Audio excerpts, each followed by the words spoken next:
National Herald case को लेकर ED के सामने मंगलवार को एक बार फिर से कांग्रेस नेता राहुल गांधी पेश हुए। इससे पहले सोमवार को कांग्रेस नेता राहुल गांधी से करीब 9 घंटे तक पूछताछ हुई थी। हालांकि राहुल गांधी से पूछताछ के दौरान कांग्रेस कार्यकर्ता सड़कों पर दिखे। सोमवार को पूछताछ के दौरान बाहर सड़कों पर कांग्रेस कार्यकर्ताओं ने सरकार के खिलाफ जोरदार प्रदर्शन किया। वहीं लगातार दूसरे दिन मंगलवार को भी राहुल गांधी एक बार फिर ईडी के दफ्तर पहुंचे। राहुल गांधी के साथ कांग्रेस महासचिव प्रियंका गांधी वाड्रा भी मौजूद रहीं। इस दौरान कांग्रेस कार्यकर्ताओं ने प्रदर्शन किया और सरकार के खिलाफ नारेबाजी की। आपको बता दें कि ईडी के बाहर प्रदर्शन कर रहे कार्यकर्ताओं को पुलिस ने हिरासत में ले लिया। पर भागना पड़ा। आज फिर हमारा विश्वास, हमारा संकल्प मोदी जी को इस देश से खदेड़ कर दम लेगा। हमारा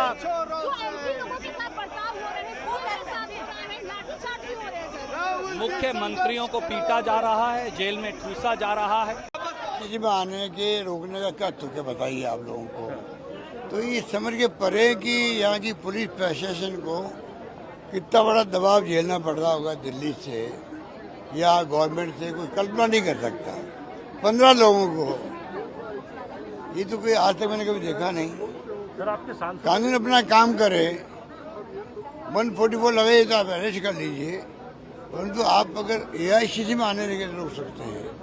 तो ये हालात हैं, देख रहे हैं आप। राहुल जी को ये जो हरासमेंट किया जा रहा है, तो उसके खिलाफ जो आंदोलन हमने छेड़ा है, इसके लिए मैं समझता हूँ सरकार अब तो उनको मालूम होगा कि कानून के तहत किसी एक आदमी को बुलाना और रात भर उसको बिठाना, ये कहीं कानून नहीं है। वहीं छत्तीसगढ़ के CM भूपेश बघेल ने कहा कि जब तक ये लोग जुल्म करते रहेंगे हम प्रदर्शन करेंगे। केंद्र सरकार हमें ये बताया कि पिछले 8 साल में ED, IT और CBI ने बीजेपी नेता के खिलाफ एक भी कार्रवाई की हो। तो आपको बता दें कि नेशनल हेराल्ड केस में ईडी की पूछताछ पर कांग्रेस ने सरकार पर जांच एजेंसियों के दुरुपयोग का आरोप लगाया है। कांग्रेस प्रवक्ता रणदीप सुरजेवाला ने कहा कि पिछले 70 सालों में देश में जो भी कंपनियां बनी, आज उन्हें बेचा जा रहा है और जब राहुल गांधी ने इसके खिलाफ आवाज उठाई तो उनके खिलाफ जांच एजेंसियों के दुरुपयोग किए जा रहे हैं। सूत्रों के हवाले से ये भी जानकारी है कि सोमवार को पूछताछ के दौरान ईडी राहुल गांधी के जवाबों से संतुष्ट नहीं है, लिहाजा उन्हें एक बार फिर से पूछताछ के लिए बुलाया गया और दूसरे दिन की पूछताछ शुरू भी हो गई है। लेकिन इन सब के बीच कांग्रेस कार्यकर्ता जमकर हंगामा कर रहे हैं। हालांकि पुलिस ने कांग्रेस के कार्यकर्ताओं नेताओं को हिरासत में ले लिया है। नेशनल हेराल्ड मामले को लेकर कांग्रेस नेता राहुल गांधी से ईडी की पूछताछ चल रही है। कल यानी सोमवार को उनसे 2 राउंड में पूछताछ हुई, जो कि लगभग 10 घंटे तक चली। वह रात 11:10 पर ईडी दफ्तर से घर के लिए रवाना हुए। इस दौरान ईडी दफ्तर के बाहर कांग्रेसियों की भीड़ लगी रही। कई कांग्रेस नेताओं को हिरासत में भी लिया गया। आज एक बार फिर राहुल गांधी से ईडी दफ्तर में पूछताछ चल रही है। इस बीच कई कांग्रेस नेताओं को आज भी पुलिस ने हिरासत में लिया है। इसमें कांग्रेस प्रवक्ता रणदीप सुरजेवाला भी शामिल हैं। वहीं हिरासत में लिए जाने से पहले सुरजेवाला ने एक प्रेस कॉन्फ्रेंस की, जिसमें उन्होंने केंद्र की मोदी सरकार पर कई आरोप लगाए। उन्होंने कहा कि राहुल गांधी जनता की बात करते हैं, वो महंगाई, बेरोजगारी की बात करते हैं, इसलिए बीजेपी को उनसे परेशानी है। वो बीजेपी को समय समय पर कटघरे में खड़ा करते हैं, इसलिए बीजेपी को उनसे परेशानी है। जब चीन ने हमारे देश की सरजमी पर कब्जा किया, हमारे जवान शहीद हुए, तो प्रधानमंत्री जी ने कहा, सर्वदलीय बैठक में कहा, न कोई घुसा है और न कोई आया है। तब विपक्ष की एकमात्र आवाज श्री राहुल गांधी ने सरकार की इस झूठ को घेरा और देश की माटी के लिए, शहीद जवानों के लिए आवाज उठाई। आज 2 साल बीत जाने के बावजूद भी चीन को भारत मां की सरजमी से खदेड़ नहीं पाए, इसलिए श्री राहुल गांधी से परेशानी है। दूसरा, महंगाई से हो रही जनता की बदहाली पर श्री राहुल गांधी ने लगातार सरकार को घेरा। पेट्रोल डीजल के दामों पर, रसोई गैस पर के दामों पर, CNG PNG के दामों पर, बढ़ते खाने पीने की वस्तुओं के दामों पर उन्होंने लगातार देश के मध्यम वर्ग, देश के नौकरी पेशा लोग, देश के गरीब, देश के दलित, देश के पिछड़े, देश के आदिवासी की आवाज उठाई और सरकार को घेरा, जिसका जवाब सरकार के पास नहीं, इसलिए श्री राहुल गांधी से परेशानी है। तीसरा, डूबती अर्थव्यवस्था और गिरते रुपये को लेकर, एमएसएमई की बदहाली को लेकर, छिनती नौकरियों को लेकर, चौतरफा 45 साल की सबसे भयंकर बेरोजगारी को लेकर, युवाओं के गुस्से को लेकर श्री राहुल गांधी ने सवालों की झड़ी लगाकर मोदी सरकार को घेरा, इसलिए श्री राहुल गांधी से परेशानी है। बता दें कि नेशनल हेराल्ड केस में राहुल गांधी से ईडी की पूछताछ चल रही है, जिसको लेकर कांग्रेस नेता जगह जगह प्रदर्शन कर रहे हैं। उनका कहना है कि बीजेपी राहुल गांधी को परेशान करना चाह रही है। वहीं बीजेपी भी नेशनल हेराल्ड केस को लेकर गांधी परिवार पर भ्रष्टाचार के आरोप लगाती रही है। केंद्र सरकार 1.5 साल में देगी 10 लाख नौकरियां। पीएम मोदी ने मिशन मोड में हायरिंग का दिया आदेश।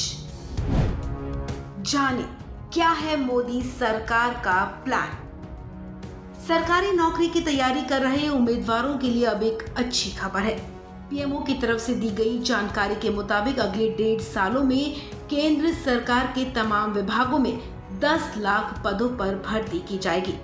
पीएमओ इंडिया अकाउंट से इस मामले में जानकारी देते हुए ट्वीट किया गया है, जिसमें लिखा है कि प्रधानमंत्री नरेंद्र मोदी ने सभी मंत्रालयों और विभागों में मानव संसाधन की समीक्षा की है और अब निर्देश दिया कि सरकार के द्वारा अगले 1.5 सालों में मिशन मोड में 10 लाख लोगों की भर्ती की जाए। पीएम मोदी के निर्देश के बाद अब कांग्रेस प्रवक्ता सुरजेवाला ने मोदी सरकार पर निशाना साधते हुए कहा कि वादा था 2 करोड़ नौकरी हर साल देने का, 8 साल में देनी थी 16 करोड़ नौकरियां। अब कह रहे हैं साल 2024 तक केवल 10 लाख नौकरी देंगे। सुरजेवाला ने कहा कि 60 लाख पद तो केवल सरकारों में खाली पड़े हैं, 30 लाख पद केंद्रीय सरकार में खाली पड़े हैं। जुमलेबाजी आखिर कब तक। देश में भीषणतम बेरोजगारी है, 50 साल में सबसे भयंकर बेरोजगारी। मोदी जी ने सत्ता ली थी 2 करोड़ रोजगार हर साल देने का वादा कर, यानी 8 साल में 16 करोड़ रोजगार देने थे। अब कह रहे हैं 2024 तक केवल 10 लाख नौकरियां देंगे। तो 16 करोड़ नौकरियों का क्या हुआ? और क्या मोदी जी जानते हैं कि केवल केंद्र सरकार में 30 लाख पद खाली पड़े हैं? ये वो चार्ट है जो हमने इस समय प्रधानमंत्री जी के जवाब में लगाया है। प्रधानमंत्री जी, ये नौकरियों का एक एक विभाग का चार्ट है, इसका जवाब भी दे दीजिए कि ये 30 लाख नौकरियां कब भरी जाएंगी और 16 करोड़ नौकरियां, 2 करोड़ नौकरी हर साल कब मिलेंगी। अब जो कह रहे हैं इसे कहते हैं कि 900 चूहे खाकर बिल्ली हज को चली। गौरतलब है कि बेरोजगारी के मुद्दे पर मोदी सरकार अक्सर विपक्ष के निशाने पर रही है। इसके अलावा कई राज्यों में युवा वर्ग रेलवे भर्ती के लिए प्रदर्शन भी कर चुके हैं। ऐसे में मोदी सरकार का ये ऐलान सरकारी नौकरी की चाह रखने वाले युवाओं के लिए एक बड़ी खुशखबरी है। आपको बता दें, इससे पहले प्रधानमंत्री ने शीर्ष सरकारी अधिकारियों से मुलाकात की थी। इन अधिकारियों से मुलाकात के बाद पीएम मोदी ने निर्देश दिया था कि खाली भर्तियों को जल्द से जल्द भरा जाए। पीएम मोदी ने कहा कि अलग अलग सरकारी विभागों में भर्तियों को पूरा कर लिया जाएगा।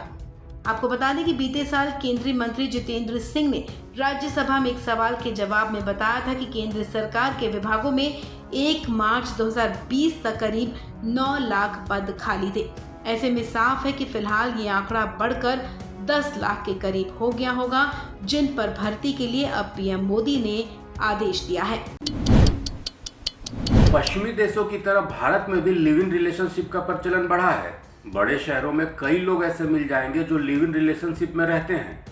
अब सवाल ये उठता है कि लंबे समय तक लिव इन रिलेशनशिप में रहने वाले पुरुष और महिला के रिश्ते को क्या नाम देंगे। सुप्रीम कोर्ट के मुताबिक लंबे समय तक साथ रहने वालों का रिश्ता कानून के मुताबिक विवाह जैसा ही होगा। इस रिश्ते से जन्मे बच्चे को भी पैतृक संपत्ति में हिस्सेदारी मिलेगी।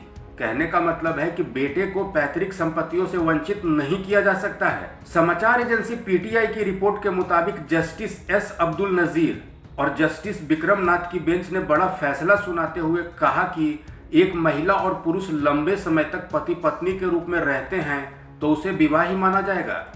इस तरह के अनुमान साक्ष्य अधिनियम की धारा 144 के तहत लगाया जा सकता है। ये फैसला सुप्रीम कोर्ट ने केरल हाई कोर्ट के 2009 के एक फैसले के खिलाफ दायर याचिका पर सुनवाई के दौरान दिया। दरअसल केरल हाई कोर्ट ने एक कपल की याचिका पर निचली अदालत के उस आदेश को खारिज कर दिया था जिसमें कहा गया था कि लंबे समय तक कपल के साथ रहने के बाद पैदा हुए एक बच्चे को पैतृक संपत्ति में हिस्सा दिया जा सकता है। केरल हाई कोर्ट ने अपने आदेश में कहा था कि कागजातों से साबित होता है कि पैदा हुआ बच्चा याचिकाकर्ता का पुत्र है। ये साबित नहीं होता है कि दोनों महिला पुरुष लंबे समय तक साथ रहे हैं। इससे ये पता नहीं चलता है कि बच्चा वैध है, लिहाजा उसे संपत्ति में हिस्सेदारी नहीं मिल सकती है। इस मामले में सुप्रीम कोर्ट ने सुनवाई करते हुए कहा कि जब महिला पुरुष ने लंबे समय से साथ रहने का दावा किया है तो कोर्ट उसे मानेगा कि वो विवाह के बाद ही साथ में रह रहे हैं। इस तरह के रिश्ते से जन्मे पुत्र को संपत्ति से वंचित नहीं किया जा सकता है। दुनिया भर में कोरोना अभी खत्म नहीं हुआ है। भारत में कई दिनों से बढ़ रहे कोरोना के आंकड़े चौथी लहर की दस्तक दे रहे थे।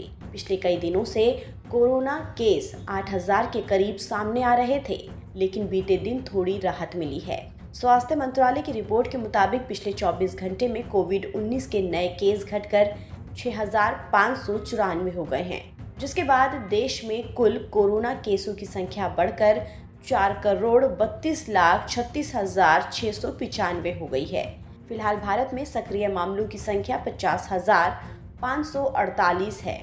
भारत में पिछले 24 घंटे में एक्टिव केस की संख्या में 2,553 की बढ़ोतरी हुई है। एक्टिव केस अब देश के कुल पॉजिटिव मामलों का 0.12% है। अच्छी बात यह है कि भारत में कोरोना रिकवरी रेट 98.67% पर है। स्वास्थ्य मंत्रालय की जारी रिपोर्ट के मुताबिक पिछले 24 घंटे में 4035 लोग कोरोना से ठीक हुए। अब तक कुल 4,26,61,370 लोग कोरोना से ठीक हो चुके हैं। डेली पॉजिटिविटी रेट 2.05% है, जबकि वीकली पॉजिटिविटी रेट 2.32% है। कोरोना केस के मामले में राजधानी दिल्ली की बात करें तो आंकड़ों के मुताबिक दिल्ली में सोमवार को कोरोना वायरस के 614 नए मामले सामने आए हैं। वहीं बीते रविवार को 735 नए मामले सामने आए थे। सोमवार को दिल्ली में 495 मरीज ठीक हुए हैं। हालांकि राहत की बात यह है कि कोरोना के चलते सोमवार को किसी भी मरीज की मौत नहीं हुई। वहीं महाराष्ट्र में कोरोना के मामले तेजी से बढ़ रहे हैं। पिछले 24 घंटे में कोरोना वायरस के 1885 नए मामले सामने आए हैं। इस दौरान कोरोना से यहां एक मरीज की मौत हुई है। वहीं 774 मरीज ठीक होकर अपने घर लौटे हैं।